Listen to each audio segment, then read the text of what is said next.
नमस्कार जोहार, मैं मानसी गुप्ता हूं आपके साथ। आप देख रहे हैं न्यूज झारखंड। समय हो चला है झारखंड की खबरों को जानने का, उनसे अपडेटेड रहने का। तो चलिए जानते हैं सुबह से लेकर शाम तक की झारखंड की तमाम बड़ी खबरों को।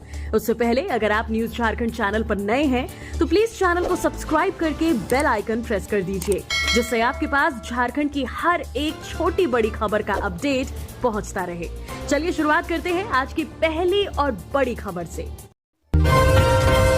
झारखंड में लगातार 28 मई तक बारिश का अलर्ट। आज भी चल सकती है तेज हवा, आकाशीय बिजली गिरने की भी चेतावनी। झारखंड में गरज के साथ बारिश और आंधी का चलना फिलहाल जारी रह सकता है। मौसम विभाग ने लगातार 28 मई तक राज्य के कई हिस्सों में बारिश और तेज हवा के साथ वज्रपात का भी अलर्ट जारी किया है। मौसम विभाग के अनुसार आज शाम देवघर, धनबाद, दुमका, गिरिडीह, गोड्डा, जामताड़ा, पाकुड़ और साहिबगंज जिले में कहीं कहीं पर गर्जन और तेज हवा के साथ वज्रपात की संभावना है। हवा की रफ्तार 40 से 50 किलोमीटर प्रति घंटे की रह सकती है। वहीं पलामू, गढ़वा, चतरा, कोडरमा, लातेहार और लोहरदगा जिले समेत उत्तरी मध्य हिस्सों में कहीं कहीं पर भारी बारिश होने की संभावना है। मौसम विभाग के अनुसार राज्य में अगले 5 दिनों के दौरान अधिकतम तापमान में कोई बड़े बदलाव की संभावना नहीं है। बात 24 मई की करें तो देवघर, धनबाद, दुमका, गिरिडीह, गोड्डा, जामताड़ा, पाकुड़ और साहिबगंज में कहीं कहीं पर गर्जन और तेज हवा चल सकती है। साथ ही आकाशीय बिजली गिरने की संभावना है। 25 और 26 मई को देवघर, धनबाद,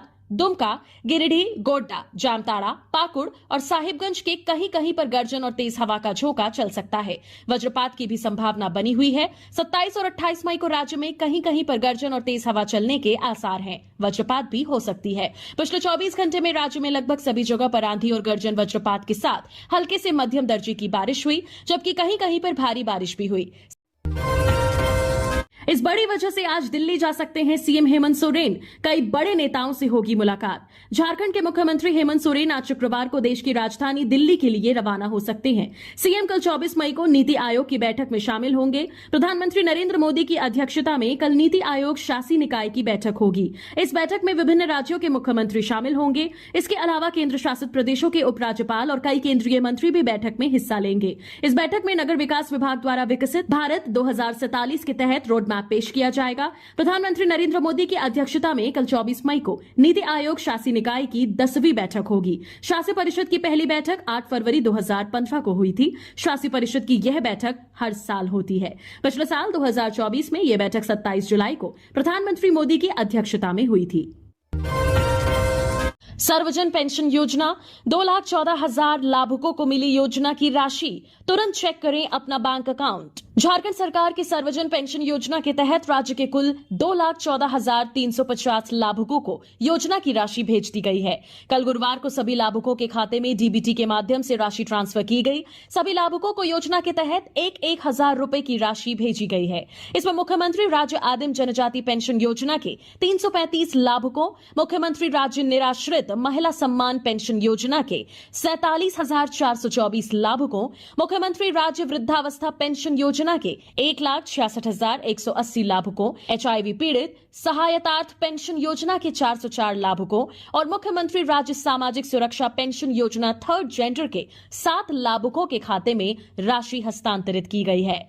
सर्वजन पेंशन योजना के तहत राज्य सरकार जरूरतमंद लोगों को हर महीने 1,000 रुपए की सहायता राशि देती है। इस पेंशन योजना का लाभ 60 वर्ष या इससे अधिक उम्र के वृद्ध, 18 वर्ष या इससे अधिक उम्र की निराश्रित महिला, विधवा, 5 वर्ष या इससे अधिक उम्र के दिव्यांगजन और एचआईवी पीड़ित मरीजों को मिलता है। योजना का लाभ लेने के लिए आपको अपने पंचायत में जाकर आवेदन करना होगा। जेपीएससी इंटरव्यू शेड्यूल जारी, इस दिन से डाउनलोड करें कॉल लेटर।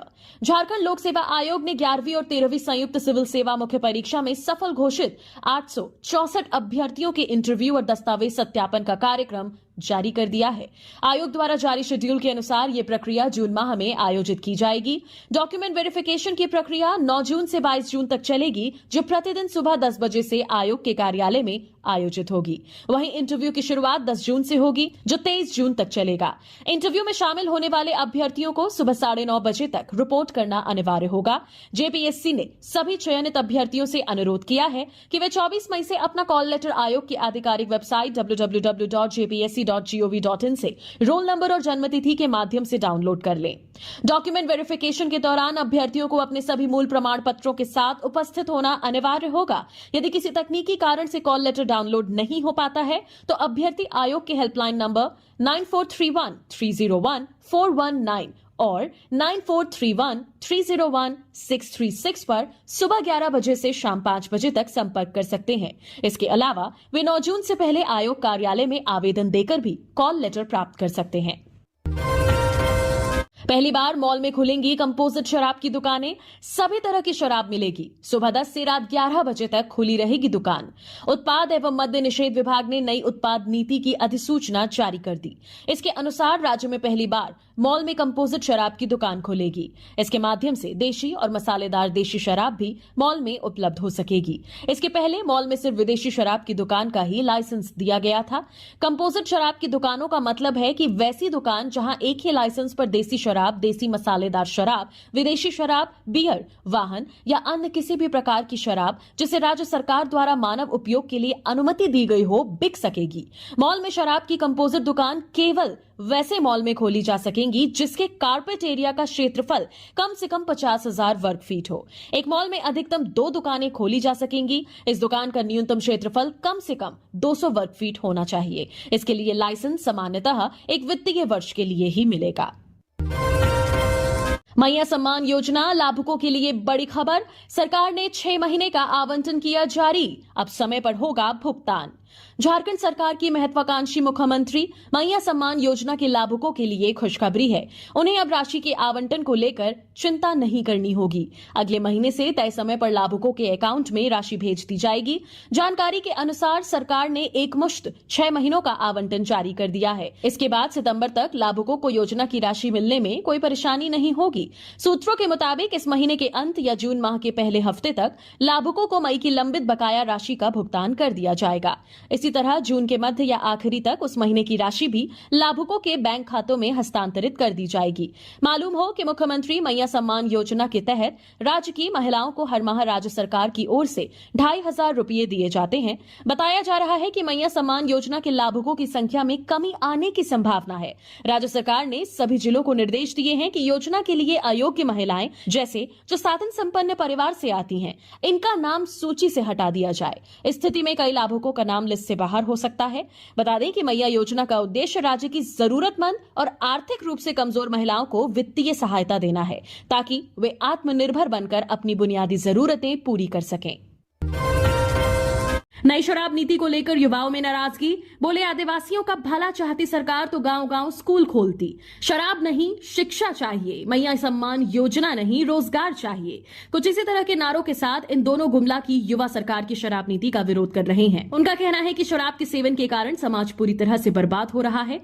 उन्होंने कहा कि सरकार शराब पर पूरी तरह से पाबंदी लगाने की बजाय शराब को राजस्व का माध्यम क्यों बनाना चाहती है। ग्रामीण क्षेत्र से आने वाले युवक युवतियों ने स्पष्ट कहा है कि सरकार की शराब नीति का वह पुरजोर विरोध करते हैं। सरकार गांव-गांव तक, घर-घर तक शराब पहुंचाना चाह रही है, जिससे कि पूरी तरह से समाज बर्बाद हो जाएगा। युवाओं ने हेमंत सोरेन सरकार से मांग की कि शराब नीति को पूरी तरह से संशोधित करते हुए शराब पर पूरी तरह से पाबंदी लगाई जाए। साथ ही लोगों को कैसे रोजगार का अवसर मिल सके, इसके लिए व्यवस्था की जानी चाहिए। ग्रामीण युवाओं ने स्पष्ट कहा कि सरकार केवल मैया योजना के नाम पर लोगों को गुमराह करने का काम कर रही है। क्या मैया योजना के बलबूते पर एक परिवार का पूरी तरह से सर्वांगीण विकास हो सकता है? मेहजाम में ट्रैक्टर ने बाइक को मारी टक्कर।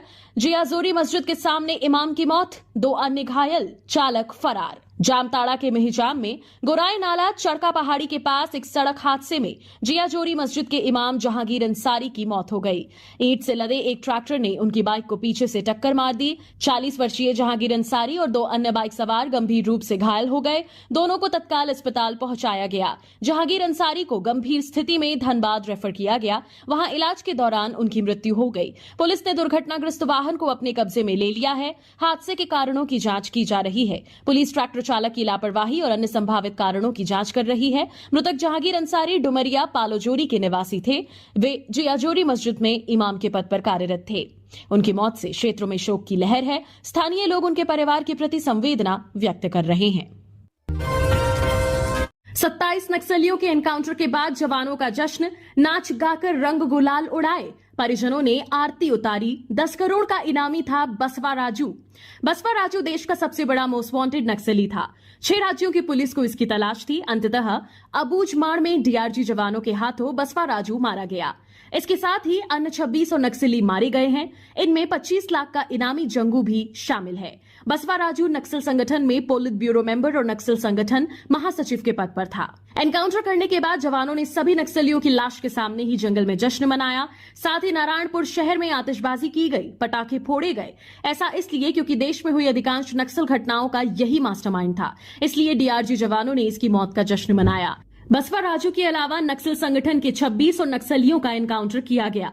इनमें 25 लाख रुपए का इनामी नक्सली और Dandakaranya special zonal committee member Jangu Naveen उर्फ मधु भी मारा गया है। डॉक्टर श्यामा प्रसाद मुखर्जी यूनिवर्सिटी में छात्रवृत्ति को लेकर हंगामा, डीएसडब्ल्यू के समझाने पर शांत हुए छात्र। डॉक्टर श्यामा प्रसाद मुखर्जी यूनिवर्सिटी में छात्रवृत्ति को लेकर छात्रों में भारी नाराजगी देखने को मिली। दरअसल छात्रवृत्ति के आवेदन में रेगुलर कोर्स की जगह रेगुलर मोड लिखा गया है, जिसकी वजह से एमबीए, बीबीए, एमसीए समेत कई प्रोफेशनल कोर्सों के करीब 2500 छात्रों की स्कॉलरशिप अटक गई है, जिसके बाद छात्रों ने स्कॉलरशिप के लिए प्रदर्शन किया। गुरुवार को नाराज छात्रों ने विश्वविद्यालय के प्रशासनिक भवन में ताला जड़ दिया और धरने पर बैठ गए। प्रॉक्टर और रजिस्ट्रार के समझाने के बावजूद छात्र नहीं माने। आजसू छात्र संगठन के कार्यकारी अध्यक्ष बबलू महतो के नेतृत्व में छात्रों ने डीएसडब्ल्यू को बुलाने की मांग की। करीब 3 घंटे बाद डीएसडब्ल्यू डॉक्टर सर्वोत्तम कुमार मौके पर पहुंचे और छात्रों के साथ पैदल ही कल्याण विभाग के कार्यालय जाकर अधिकारियों से बात की। इसके बाद तालाबंदी खत्म हुई। इस दौरान कुलपति प्रोफेसर तपन कुमार शांडिल्य भी कैंपस पहुंचे और एक स्टाफ को कल्याण विभाग भेज दिया। वायरल होने की चाह, जान जोखिम में डाल रहे युवा। कोडरमा के रेलवे ब्रिज पर रील्स बना रहे युवक। 100 मीटर तक नहीं है बचने का रास्ता। कोडरमा के जवाहर घाटी रेलवे पुल पर युवाओं द्वारा रील्स बनाने का मामला सामने आया है। ट्रैक पर ट्रेन आने की स्थिति में बचने के लिए दोनों तरफ 100 मीटर तक जाना होगा। रेलवे ने पहले ही लोगों को ट्रैक से दूर रहने की सलाह दी है। ये पुल कोडरमा बरकाकाना रेलखंड के तिलैया डैम पर स्थित है। NH20 का रांची पटना मुख्य मार्ग भी इसके पास से गुजरता है। स्थानीय लोगों और पर्यटकों के लिए सड़क किनारे जंगल में रोड बना हुआ है। यहाँ लोग न केवल सेल्फी लेते हैं बल्कि पिकनिक भी मनाते हैं। डल झील जैसी शिकारा बोट की सवारी का भी आनंद उठाते हैं। चिंता की बात यह है कि युवा रेलवे ब्रिज के ट्रैक पर चढ़कर रील्स बनाते हैं। जवाहर घाटी का यह स्थान बेहद खूबसूरत है, लेकिन सोशल मीडिया कंटेंट बनाने के चक्कर में युवा अपनी जान जोखिम में डाल रहे हैं। रेलवे ट्रैक पर सेल्फी या रील्स बनाना जानलेवा साबित हो सकता है। इधर मामले को लेकर हजारीबाग टाउन रेलवे स्टेशन के आरपीएफ प्रभारी उदय शंकर ओझा ने बताया कि वीडियो के माध्यम से ही उन्हें इसकी सूचना प्राप्त हुई है। उन्होंने कहा कि वे पीडब्ल्यूआई को इस मामले से अवगत कराएंगे। चंपाई सोरेन ने लोबिन हेम्ब्रम से की मुलाकात, झारखंड से जुड़े विषयों पर की चर्चा।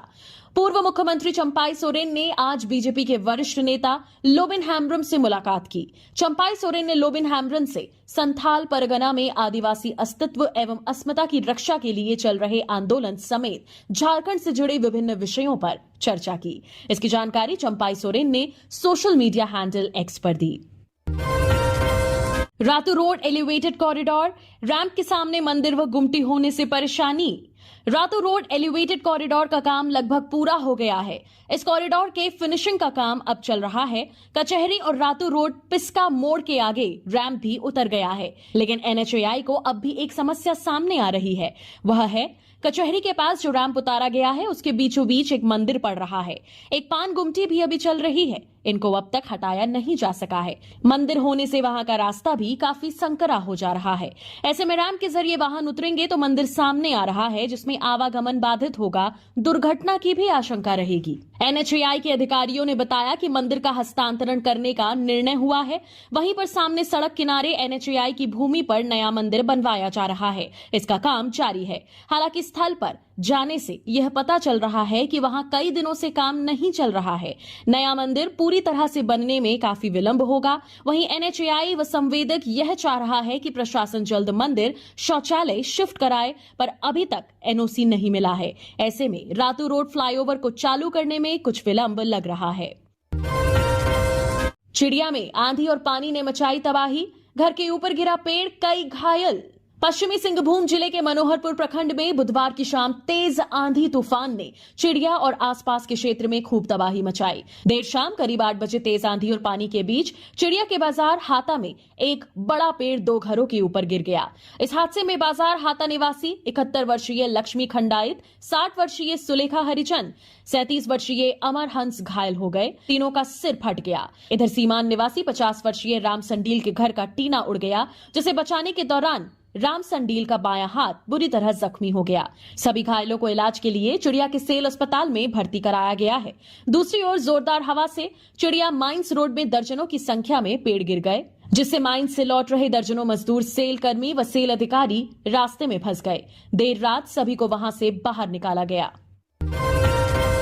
गुमला में होटल संचालक का शव मिला, बंद घर से सड़ी हुई लाश बरामद। 1 सप्ताह से बंद था दरवाजा। गुमला के भरनो क्षेत्र में शुक्रवार की सुबह एक होटल संचालक का शव उसके बंद घर से बरामद किया गया है। मृतक की पहचान गड़ाटोली गांव के 50 वर्षीय गंदूर उरांव के रूप में हुई है। मिशन चौक स्थित दामाद के घर में अकेले रहने वाले गंदूर एक छोटा होटल चलाते थे। पिछले 1 सप्ताह से उनका घर बाहर से बंद था। शुक्रवार को घर के आसपास दुर्गंध आने पर उनके दामाद ने दरवाजा तोड़कर देखा तो गंदूर का शव बेड के नीचे पड़ा मिला। परिजनों के अनुसार गंदूर शराब का अधिक सेवन करता था। वह पीछे के दरवाजे से घर में प्रवेश करता था और अंदर से दरवाजा बंद कर लेता था। उसकी बेटी और दामाद बगल के घर में रहते हैं। शव को प्लास्टिक में लपेटकर बाहर निकाला गया। सूचना मिलते ही सब इंस्पेक्टर मंटू चौधरी दलबल के साथ मौके पर पहुंचे। शव को प्लास्टिक में लपेटकर बाहर निकाला गया। पुलिस ने पंचनामा कर शव को पोस्टमार्टम के लिए सदर अस्पताल गुमला भेज दिया है। स्मार्ट मीटर लगते ही सोलर से जगमग हो उठेगी गिरिडीह सिटी, कितना पूरा हुआ काम। सूबे के मंत्री और गिरिडीह से विधायक सुदिव्य कुमार ने पूरे गिरिडीह शहर को सोलर सिटी बनाने का वादा किया है। वादे के मुताबिक जगह जगह सोलर पोस्ट भी लगे हैं। निगम क्षेत्र के 3500 घरों में सोलर प्लांट लगा दिया गया है, लेकिन तकनीकी अड़चनों के कारण ज्यादातर घरों में सोलर से ऊर्जा की आपूर्ति नहीं हो सकी है। इसके पीछे सबसे बड़ा कारण घरों में मीटर का नहीं लगाया जाना रहा है। वहीं शहर में कई ऐसे घर हैं जहां मीटर इंस्टॉल तो किया गया है, लेकिन उसे बिजली विभाग से जोड़ा नहीं जा सका है। ऐसी ही परेशानी का सामना सैकड़ों लोग कर रहे हैं। परेशानी को दूर करने का सख्त निर्देश भी मंत्री द्वारा संबंधित एजेंसी को दिए गए हैं। मंत्री के निर्देश के बाद अब काम को गति दी गई है और स्मार्ट मीटर से उन घरों को जोड़ने का काम शुरू किया गया है जहां सोलर प्लांट लगाया गया है। चाईबासा में पड़ोसी ने गला रेतकर की बच्चे की हत्या, जमीन विवाद में वारदात की आशंका, बहन के सामने हुई घटना। चाईबासा में जमीन विवाद ने एक मासूम की जान ले ली। मुफस्सिल थाना क्षेत्र के जुगीदारू गांव में 12 वर्षीय बच्चे की चाकू से गला रेतकर हत्या कर दी गई। मृतक के माता पिता ने पड़ोसी चंद्रमोहन बान सिंह पर हत्या का आरोप लगाया है। पिता सिकुड़ बान सिंह के अनुसार आरोपी ने आम तोड़ने का बहाना बनाया। उनके बाजार जाने के दौरान घर पर अकेले बच्चों को पाकर वारदात को अंजाम दिया। घटना की एकमात्र गवाह मृतक की बहन है, जो इस दर्दनाक घटना की प्रत्यक्षदर्शी है। पुलिस ने शव को पोस्टमार्टम के लिए भेज दिया है। थाने में प्राथमिकी दर्ज कर ली गई है और मामले की जांच जारी है। रांची के बिरसा जैविक उद्यान की शेरनी प्रियंका की मौत, पोस्टमार्टम में ये वजह आई सामने। स्थित भगवान बिरसा जैविक उद्यान की शेरनी प्रियंका का बुधवार रात निधन हो गया। बताया जा रहा है कि प्रियंका की अचानक तबीयत बिगड़ गई थी, जिसके बाद उसे इलाज के लिए तुरंत उद्यान के पशु चिकित्सक डॉक्टर ओम प्रकाश साहू के पास ले जाया गया, लेकिन इलाज के दौरान ही उसकी मौत हो गई। गुरुवार को रांची पशु चिकित्सा महाविद्यालय के डॉक्टर एम के गुप्ता की अगुवाई में शेरनी का पोस्टमार्टम किया गया। रिपोर्ट में सामने आया कि प्रियंका की मौत बच्चेदानी में संक्रमण के कारण हुई है। शेरनी के विभिन्न अंगों के नमूने जांच के लिए भेजे गए हैं ताकि संक्रमण की प्रकृति का पता लगाया जा सके। डॉक्टर गुप्ता के मुताबिक प्रियंका एक हाइब्रिड नस्ल की शेरनी थी। इस नस्ल की विशेषता होती है कि इनकी रोग प्रतिरोधक क्षमता कम होती है और इन्हें संक्रमण का खतरा ज्यादा रहता है। साथ ही इनकी औसत आयु 15 से 16 वर्ष की होती है। शेरनी प्रियंका की उम्र 15 साल बताई जा रही है। उसे साल 2014 में कर्नाटक के बन्नरघट्टा चिड़ियाघर से रांची लाया गया था। पोस्टमार्टम के समय जैविक उद्यान के कई अधिकारी और कर्मचारी मौजूद थे। वाराणसी में इलाज करा रहे नक्सली का भतीजा गिरफ्तार, रिमांड पर झारखंड पुलिस साथ ले गई। नक्सली कमांडर अखिलेश पुलिस निगरानी में भर्ती। वाराणसी के लंका में साइन मेडिसिटी अस्पताल में छिपकर इलाज करवा रहे नक्सली अखिलेश के भतीजे आकाश को झारखंड पुलिस ने गिरफ्तार कर लिया। अखिलेश अपने चाचा को गोली लगने के बाद वाराणसी लेकर भाग आया था, जहां छिपकर उसका इलाज करवा रहा था। झारखंड पुलिस आकाश को ट्रांजिट रिमांड पर लेकर गुरुवार की रात झारखंड को रवाना हो गई। वहीं झारखंड के पलामू के कुख्यात नक्सली अखिलेश का लंका पुलिस की निगरानी निगरानी में इलाज किया जा रहा है। उसके सही होने के बाद उसे भी झारखंड पुलिस ट्रांजिट रिमांड पर गिरफ्तार कर झारखंड ले जाएगी। इस संबंध में एसीपी भेलूपुर ईशान सोनी ने बताया, नरिया के रोहित नगर स्थित मेडिसिटी अस्पताल में झारखंड के नक्सली का इलाज कराने की सूचना मिली थी। उसे पेट में गोली लगी थी जो उसकी कमर को छेदते हुए बाहर निकल गई थी। इस सूचना के बाद झारखंड पुलिस के साथ जब दबिश दी गई तो मामला खुल गया। नक्सली कमांडर अखिलेश को उसका भतीजा आकाश पलामू से वाराणसी लेकर आया था और इलाज करवा रहा था। एसीपी ने बताया, बुधवार को ही भतीजे आकाश को झारखंड पुलिस ने हिरासत में लेकर लंका पुलिस को सौंप दिया था। इसके बाद उसे गुरुवार को कोर्ट में पेश कर ट्रांजिट रिमांड पर गिरफ्तार करते हुए झारखंड पुलिस झारखंड के लिए रवाना हो गई। भतीजा आकाश भी नक्सलियों को उनके ऑपरेशन में मदद करता था। विधायक फंड की राशि आवंटित, अब एमएलए की अनुशंसा पर होगा काम। संवेदकों का भुगतान पूरी जांच के बाद। झारखंड में इस वित्तीय वर्ष विधानसभा सदस्यों की अनुशंसा पर अब विकास कार्य शुरू हो सकेंगे। ग्रामीण विकास विभाग ने वित्तीय वर्ष 2025 से 26 के लिए एमएलए फंड की राशि आवंटित कर दी है। राज्य के प्रत्येक विधानसभावार विधायकों के बीच 5-5 करोड़ रुपए की राशि आवंटित की गई है। राज्य में 82 विधायक हैं, ऐसे में 410 करोड़ रुपए का आवंटन किया गया है। ग्रामीण विकास विभाग के सचिव के श्रीनिवासन, सभी उप विकास आयुक्त, निदेशक डीआरडीए, निदेशक राष्ट्रीय नियोजन कार्यक्रम, अपर समाहर्ता रांची, जिला पंचायती राज पदाधिकारी, जिला कल्याण पदाधिकारी, भूमि सुधार उप समाहर्ता रांची, नजारत उप समाहर्ता रांची, जिला योजना पदाधिकारी बोकारो, रांची व जिला आपूर्ति पदाधिकारी धनबाद को इस संबंध में पत्र लिखकर जानकारी दी है। झारखंड की संवैधानिक संस्थाएं ठप, भ्रष्टाचार पर रोक लगाने वाली व्यवस्थाएं धराशायी। बाबूलाल मरांडी। भाजपा के प्रदेश अध्यक्ष बाबूलाल मरांडी जी ने कहा है कि राज्य सरकार ने अधिकांश संस्थाओं को निष्क्रिय कर दिया है। बहुत सी संस्थाओं में नियुक्तियां नहीं की गई हैं, कई जगह पर तो अध्यक्ष तक नियुक्त नहीं हुए हैं। सरकार ने इन सभी संस्थाओं को जानबूझकर निष्क्रिय कर दिया है। पिछले 5 वर्षों से लोकायुक्त का पद भी खाली पड़ा है, यहां तक कि लोकायुक्त की नियुक्ति नहीं हुई है, जिससे जनता अपनी शिकायतें दर्ज नहीं करा पा रही है। यदि भ्रष्टाचार निरोधक ब्यूरो यानी कि एसीबी खुद कोई गलत कार्य करे तो उसके खिलाफ शिकायत कहां होगी? सूचना आयुक्त का पद भी खाली है, इस कारण सूचना आयोग भी निष्क्रिय हो गया है। ऐसा प्रतीत होता है कि सरकार खुद ही कोई सूचना देना नहीं चाहती, इसलिए यह पद भी रिक्त रखा गया है। महिला आयोग का पद भी खाली है, जिसके कारण महिलाओं से जुड़े 5000 से अधिक मामले लंबित पड़े हैं। बदमाशों ने 2 को मारी गोली, 1 की मौत। साहिबगंज के 2 थाना क्षेत्र में हुई घटना, आक्रोशित लोगों ने सड़क पर की आगजनी। साहिबगंज में गुरुवार की रात 2 अलग अलग थाना क्षेत्रों में फायरिंग की घटना हुई। इसमें एक युवक की मौके पर मौत हो गई, जबकि दूसरा व्यक्ति गंभीर रूप से जख्मी है। घटना तालझारी थाना क्षेत्र और राधानगर थाना क्षेत्र की है। वहीं घटना के बाद लोगों ने सड़क पर आगजनी कर रोड जाम कर दिया। पहली घटना तालझारी थाना क्षेत्र के महाराजपुर स्थित डाक बंगला खंता इलाके में हुई। यहां पांचों मंडल की गोली मारकर हत्या कर दी गई। जुआ खेलने के दौरान पैसे की लेन देन पर विवाद हुआ था। इसके बाद आरोपी ने इस घटना को अंजाम दिया। गोली लगने के बाद पांचों मंडल को गंभीर हालत में सदर अस्पताल ले जाया गया, जहां डॉक्टर मुकेश कुमार ने उसे मृत घोषित कर दिया। डॉक्टर ने बताया कि गोली सीने के बीचों बीच लगी थी, जो आर पार हो गई। पोस्टमार्टम रिपोर्ट के बाद ही स्पष्ट होगा कि कितनी गोलियां लगी थी। घटनास्थल पर पहुंचने पर मृतक के बड़े भाई फेकन मंडल ने बताया कि घायल पांचों ने अंतिम सांस लेने से पहले खुद बताया कि गदाई दियारा का जॉनी टाइगर नामक युवक ने उसे गोली मारी है। पांचों मंडल और आरोपी के बीच जुआ खेलने को लेकर पैसे की लेन देन पर कुछ विवाद भी हुआ था। पुलिस इस हत्याकांड को आपसी रंजिश या व्यक्तिगत दुश्मनी से भी जोड़कर देख रही है। रामगढ़ में रोड एक्सीडेंट में एक युवक की मौत, तेज रफ्तार बाइक अनियंत्रित होकर सड़क पर गिरी, दूसरा सवार गंभीर रूप से जख्मी। रामगढ़ में बीती रात सड़क हादसे में बाइक सवार एक युवक की मौत हो गई, जबकि एक युवक जख्मी हो गया। दोनों एक ही बाइक से एक शादी समारोह से अपने घर लौट रहे थे। इसी दौरान तेज रफ्तार बाइक अनियंत्रित होकर बीच सड़क पर गिर गई और यह हादसा हुआ। घटना छत्तरमांडू की है। मृतक की पहचान भदानी नगर महुआ टोला निवासी विशाल नायक के रूप में हुई है। मृतक की पहचान भदानी नगर महुआ टोला निवासी विशाल नायक के रूप में की गई, जबकि विक्रांत कुमार गंभीर रूप से जख्मी हैं। दोनों चितरपुर शादी समारोह से लौट रहे थे। घायल को पुलिस ने अस्पताल पहुंचाया। इधर हादसे की जानकारी मिलते ही दोनों के परिजन सुबह 4 बजे रामगढ़ सदर अस्पताल पहुंचे। विशाल नायक लाइट साउंड का काम किया करता था। रांची के डोरंडा थानेदार पर एक तरफा कार्रवाई का आरोप, स्वास्थ्य मंत्री ने दिए जांच के आदेश। झारखंड के स्वास्थ्य मंत्री इरफान अंसारी ने डोरंडा थानेदार के खिलाफ एक तरफा कार्रवाई के आरोपों को गंभीरता से लेते हुए एसएसपी चंदन कुमार सिन्हा को जांच कर उचित कार्रवाई करने के निर्देश दिए हैं।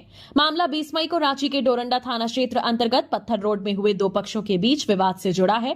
बताया जा रहा है कि एक पक्ष के कुछ लोगों ने गुरुवार को मंत्री से मुलाकात कर शिकायत की। थानेदार ने केवल एक पक्ष के खिलाफ ही कार्रवाई की है, जबकि दोनों पक्षों की बराबर गलती थी। शिकायतकर्ताओं के अनुसार विवाद की शुरुआत एक गाड़ी द्वारा दीवार को क्षतिग्रस्त करने के बाद हुई, जिसके बाद स्थानीय लोगों ने एक युवक की पिटाई कर दी। इसके बाद घायल युवक के समर्थन में कई लोग मौके पर पहुंचे और दोनों पक्षों के बीच झड़प हो गई, लेकिन पुलिस ने केवल एक पक्ष के 3 लोगों को गिरफ्तार कर जेल भेज दिया, जबकि दूसरे पक्ष के खिलाफ कोई कार्रवाई नहीं की गई। प्रज्ञा सिंह चुनी गई एससीबीए की महासचिव। झारखंड के लिए एससी में लड़ती हैं केस। सुप्रीम कोर्ट में झारखंड सरकार का पक्ष रखने वाली अधिवक्ता Pragya Singh Baghel supreme court bar association की महासचिव चुनी गई हैं। 20 मई को हुए इस चुनाव में प्रज्ञा को रिकॉर्ड 1241 वोट मिले। उनके खिलाफ मैदान में 8 प्रत्याशी थे, लेकिन प्रज्ञा को भारी जनसमर्थन मिला। प्रज्ञा सुप्रीम कोर्ट बार एसोसिएशन की चौथी महिला अधिवक्ता हैं।